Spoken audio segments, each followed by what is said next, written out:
Mga ka-vloggers, porke nagmo-moist o nagbabasa ang kompresor dahil sa lamig, sira na daw? Mga ka-vloggers, welcome po sa akin channel.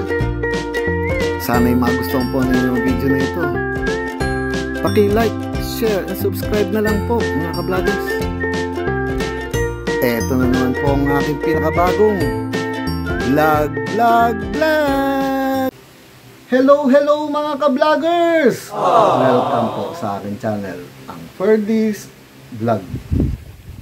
Mga ka-vloggers, gaya nga po nung katanungan sa ating pasimula, porke daw ba nagbabasa ang kompresor?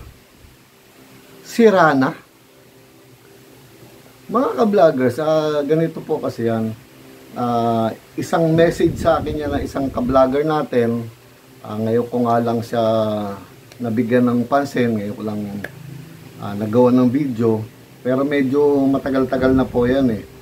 Kasi meron daw siya kasing isang pinagdalan na talyer, no? Tinignan ng isang technician yung kanyang sakyan. Malamig daw. Maganda ang lamig.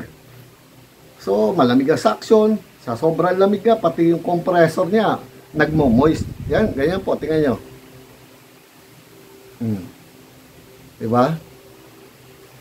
Tapos, yung pa isa. Dahil nagmo-moist lang ang compressor, sabi daw sa kanya nung technician, kailangan na daw palitan. Kasi hindi daw dapat na nagmo-moist, hindi daw dapat nagbabasa.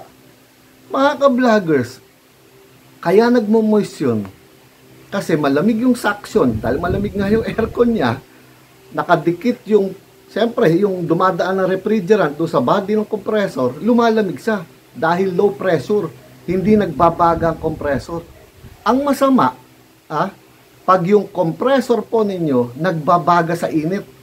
Yung pag binuhusan ninyo ng tubig, gumagano siya, kumukulo, tapos matutuyo. Yun ang nagbabaga. Sigurado, wala na pong oil sa loob yun. At sigurado rin yun, pag nalagyan nyo ng oil yun, itim na kagad ang lalabas na langis na makikita ninyo.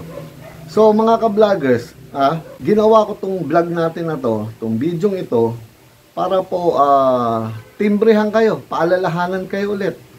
Na pag nangyari sa inyo yan, dahil malamig ang aircon ninyo, tapos halimbawa tag-ulan, nagmo-moist talaga kadalasan ng compressor, low pressure, sobra lamig, hindi po sira ang compressor ninyo. Normal lang po yun na magkaroon siya ng moist, pero hindi yung moisture lang nakikitang yun na nagtutubig, ganun din yung nangyayari sa loob, mga ka-vloggers. Yung pinaka-housing lang po yun, nagkakaroon ng pagpapawis, pero yung loob nun, dahil may mga piston, kung piston type yan, o yung parang katol na sinasabi ko na nasa mga TRS, so hindi po sira siya, hindi pumapasok yung tubig na yun doon sa loob, malamig lang po siya, kaya siya nagkakaroon ng moisture. Inuulit ko mga ka-vloggers, hindi nagkakaroon ng tubig yung loob nun, sa bandang labas lang yun. Huwag nyo papapalitan ng compressor ninyo kapag sinabing nagmo-moist, hindi dapat ganyan, sira na yan. Huwag po kayong magpapabudol mga ka-vloggers.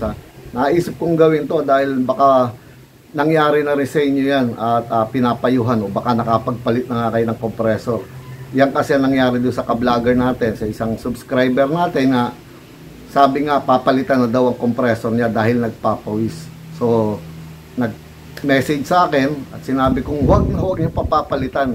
Dahil kahit mapalitan nyo, kung malamig ang aircon, magpapawis pa rin ulit. Magbabayad lang kayo sa wala, sayang. Mabubudol kayo. At inuulit ko, maging mapagmasid. Lagi ninyong titingnan at huwag kayong basta-basta magpapaloko. So, sana naintindihan po ninyo mga ka-vloggers. So, simpleng vlog lang na to.